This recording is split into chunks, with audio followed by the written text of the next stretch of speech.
option in 26-27, sources telling ESPN. The Rockets roster recently bolstered by the blockbuster trade for 15-time All-Star Kevin Durant. Keith, how good will KD and Amen Thompson, that duo, be?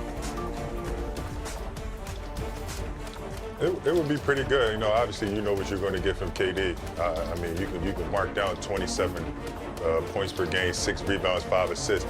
I mean, Thompson, he's going to continue to be able to grow, right? I'm high on Amen Thompson and his brother because in 2 years, these guys are showing that they're going to be elite players in this league.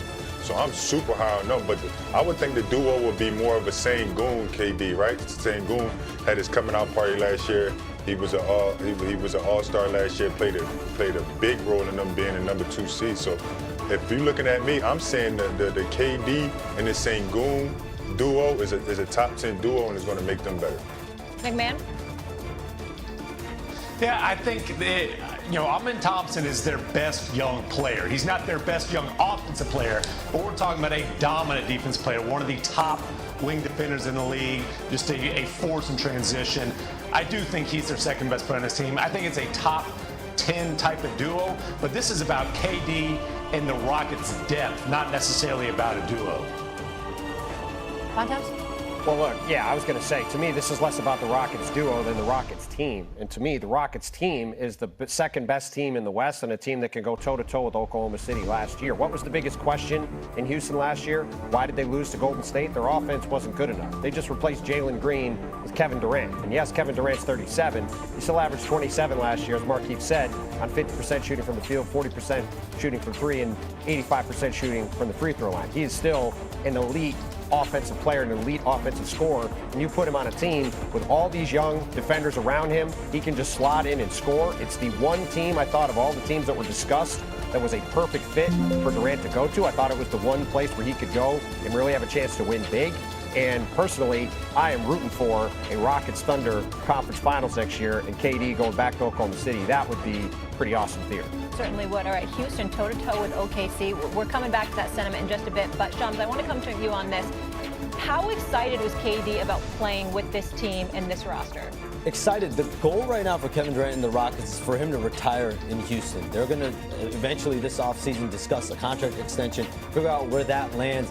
But throughout the process, it became the finalists between Miami and Houston. But the Rockets really excited Kevin Durant. I'm told players like Alperen Sengun, Amen Thompson, Tari Eason, Jabari Smith, Reed Shepard. I think Kevin Durant really views himself here. It's a perfect fit in a lot of ways. We know he's a number one. He can be the number one option on any given night. The Rockets made this move. It's a win-now trajectory type of move. Very interesting. Okay, so if he's to finish his career in Houston, Keith, what would be a successful stint? How far does he need to take this team? I think he's going to finish his year there. I mean, him and Epe Duko have a great relationship. They was together in Brooklyn. They was together in USA.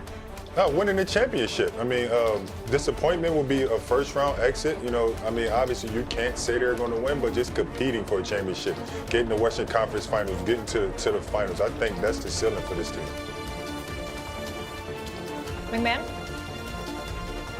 Yeah, you bring KD in to elevate the potential of this team to a championship caliber. And look, this year they've at least got to make a step. They've at least got to get out of the first round, get in the second round, preferably conference finals. But you're looking at a 3-year window here with a ton of ascending talent around him. They don't trade for Kevin Durant unless they think that he gives them legitimate championship aspirations. Keith, what kind of leader do you think the Rockets need KD to be? Because that's been in question quite a bit for him as he's moved around the league. And obviously this is a young team. I would probably say more of a vocal leader, right? Because he does all the right things off the court. I've watched this guy, one of the hardest workers I've seen, right? So he's the leading by example is going to be super easy to him. It has been easy to him. It's just more of a vocal leader, right? More of having guys look at you, talk, more of having guys telling the guys what they need to do to be better and to win games, right? I think he tends to lead that up to the coaches.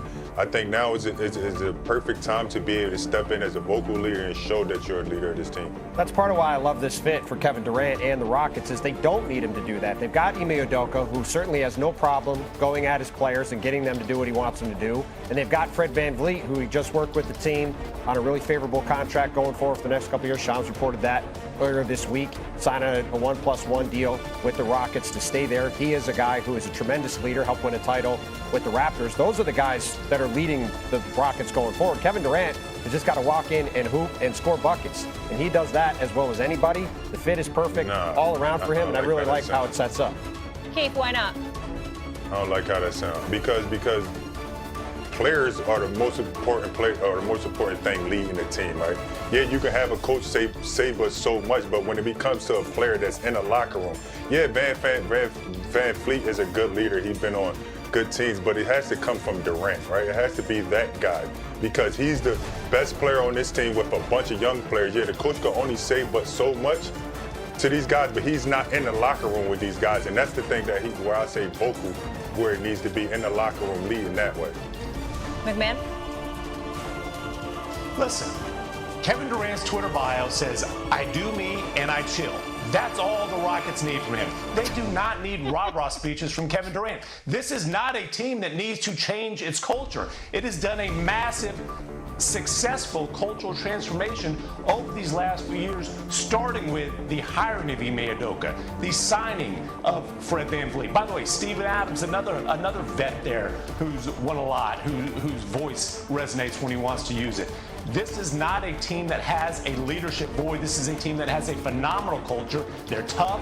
They're nasty. They need freaking buckets, and Kevin Durant can supply those in bunches. That's all he has to do in Houston. Molly, when I've talked to players, being a vocal leader is not a rah-rah guy. What is it? Tell us. Go ahead, Keith. What do you? Not a guy. It's a guy that just does all the small things. He has to take the Kyrie approach. Kyrie is a leader without being a rah-rah guy. He leads more with his voice than actually leading on the court. Kevin Durant is a guy that leads by example. All I'm saying is taking a step to be a more vocal leader. That's all I'm saying, not a rah-rah guy. He's not me. I'm a rah-rah guy. We need you here in studio today, Keith. Go ahead, John. When I do talk to players that play under Ime Udoka, whether it's in Boston or Houston, they say, listen, Ime Udoka is a presence. He's a leader. Like, he has an impact there. The Kevin Durant-Ime Udoka relationship, it's a strong one. They had shared history with the Nets, with Team USA. So that relationship is going to be very important. Maybe Ime Udoka. Does it take the pressure off KD to some extent, too, to what we're talking about? To an extent, because that's just the personality Ime Udoka is. That's part of the reason why he got a massive new contract extension as well. And they do have the Steve Adams of the world. Fred VanVleet is also known around the league as that kind of a quiet leader, subtle leader for that organization. As far as on the court, though, Markieff already said it. We know what Kevin Durant is going to bring to the table. Around 25 points, 50, 40, 90. Amen Thompson, Alperen Sengun, to me, though, if this team is going to win a championship, what's their ceiling? How much can they grow and rise? Because if these two take the next step, then Kevin Durant, what he brings to the table, it's going to be exactly what they do. All right, I want to stay in the West, guys. Do you view the Lakers as the team that most needs to make a move in that conference, Tim McMahon? Absolutely. Listen, it's no secret. They tried to get Mark Williams until they changed their mind. Luka Doncic needs a lob threat. He needs a pick and roll partner. He needs a rim protector. And if you don't believe me, ask Rudy Gobert, who looked like Wilt Chamberlain while bouncing the Lakers from the playoffs in Game 5 of the first round. So there's a glaring void in the middle of that